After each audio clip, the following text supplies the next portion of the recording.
আসসালামু আলাইকুম রহমতুল্লাহি ওয়া বারাকাতুহু।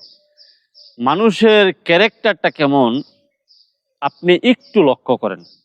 আল্লাহ সুবহানাহু ওয়া তাআলা পবিত্র কোরআন মাজিদের সূরাতুল বাকারা ২ নম্বর সূরার ১৭৮ নম্বর আয়াতের মধ্যে বলেছেন, ইয়া আইয়ুহাল্লাযীনা আমানু, হে ঈমানদারগণ।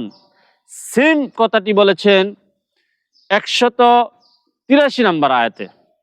সূরা বাকারার ১৮৩ নম্বর আয়াতের মধ্যে বলেছেন, ইয়া আইয়ুহাল্লাযীনা আমানু, হে ঈমানদারগণ।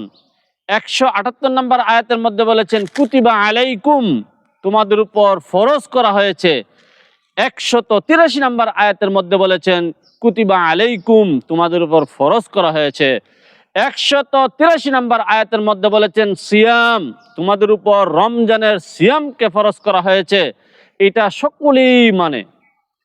এরপরে ১৭৭ নম্বর আয়াতে আল্লাহ সুবহানাহু ওয়া তাআলা যখন বলেছেন, কুতিবা আলাইকুমুল কিসাসু ফিল কাতলা, হত্যার ব্যাপারে তোমাদের উপর কিসাসকে ফরজ করা হয়েছে, তখন মানুষ বলে আমরা শরিয়া আইন মানি না, আমরা শরিয়া আইনে বিশ্বাস করি না। দেখেন, সেম আয়াত সূরাতুল বাকারার মধ্যেই বলেছেন, কয়টা আয়াত আগে পিছে।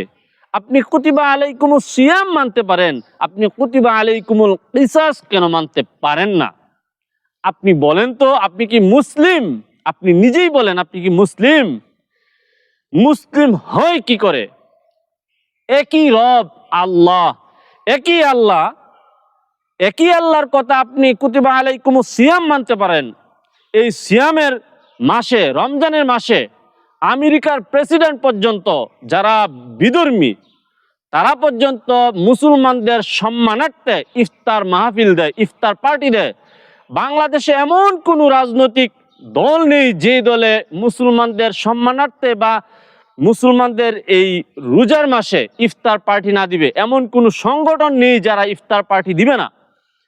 কত সুন্দর করে এটা মানুষ পালন করে, উপভোগ করে।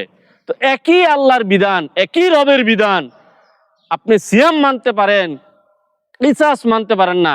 একই রবের বিধান, আপনি সিয়াম মানতে পারেন, কিসাস মানতে পারেন না। কেন ভাই? তাহলে আপনি কি?